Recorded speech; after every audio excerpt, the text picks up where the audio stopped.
नमस्कार शेतकरी मित्रांनो. यंदा खरीप 2025 मधील पिकांच्या नुकसानीसाठी शेतकऱ्यांना पीक विमा भरपाई मिळण्याची प्रक्रिया सुरू झाली आहे. यंदा सोयाबीन, मूग, उडीद, बाजरी आणि मका यांसारख्या प्रमुख पिकांसाठी विमा भरपाई जानेवारी महिन्यातच शेतकऱ्यांच्या बँक खात्यात जमा होणार आहे.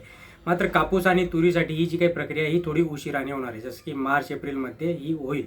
आता कृषी विभागाने दिलेल्या माहितीनुसार राज्य सरकारने यंदा सुधारित पीक विमा योजना राबवली, ज्यामध्ये काही ट्रिगर त्यांनी वगळलेत. आता यामध्ये यंदा अतिवृष्टीमुळे नुकसान झाले तरी पंचनामे न करता पीक कापणी प्रयोगातून असलेल्या उत्पादनाच्या आधारे भरपाई दिली जाणार आहे. परिणामी विमा भरपाई गेल्या वर्षाच्या तुलनेत कमी मिळण्याची शक्यता आहे.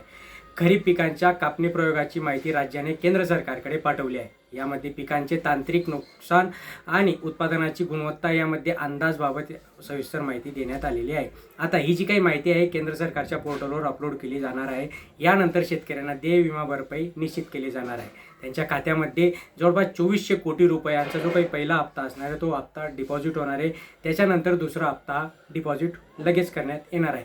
आता कापूस आणि तूर पिकाची जी काही विमा भरपाई आहे ती उशिराने का मिळणार आहे, तर कापूस आणि तुरीसाठी पीक कापणी प्रयोगाच्या आधारे ही योजना राबवली जाणार आहे. फेब्रुवारी महिन्यातच संपूर्ण हा जो काही अंदाज असणार आहे याच्या याद्या वगैरे अपलोड करण्यात येतील आणि शेतकऱ्यांना त्यांची जी काही भरपाई आहे ती निश्चित करण्यात येईल.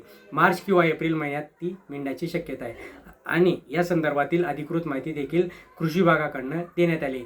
आणि ज्या काही कंपन्या आहेत त्या कंपन्यांनी सांगितलं की उत्पादन हे तांत्रिक अंदाजापेक्षा खूपच कमी आणि प्रयोगाच्या चुकीच्या पद्धतीमुळे शेतकऱ्यांचं नुकसान व्हायला नाही पाहिजे. म्हणूनच मुख्यमंत्री देवेंद्र फडणवीस यांनी देखील या संदर्भात अतिवृष्टी जी काही झाली होती त्याच्यामध्ये शेतकऱ्यांना भरपाई दिली होती, पण ती जी काही भरपाई होती ती जवळपास 17,500 पर्यंत शेतकऱ्यांना दिली असं त्यांचं म्हणणं आहे, पण ती प्रत्यक्षात तेवढी दिली नव्हती. असो, तो एक वेगळा भाग झाला. पण जी काही मदत त्यांनी दिली ती दिली.